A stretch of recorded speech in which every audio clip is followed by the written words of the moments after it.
Gelar pertemuan keluarga, Thalita Latief dan Ichan Rey didoakan segera menikah.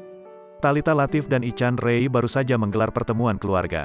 Benarkah bakal segera menikah? Sejak memproklamirkan hubungan mereka ke publik, Thalita Latief dan Ichan Rey kian hari kian romantis. Keduanya tak malu-malu lagi pamer kemesraan di sosial media. Meski ramai disebut pelakor, rupanya komentar miring itu tak membuat Thalita Latief menyerah akan kisah cintanya. Malahan, keseriusannya pada sang kekasih semakin terbukti. Ya, baru-baru ini, Thalita Latief dan Ichan Rey menggelar pertemuan keluarga.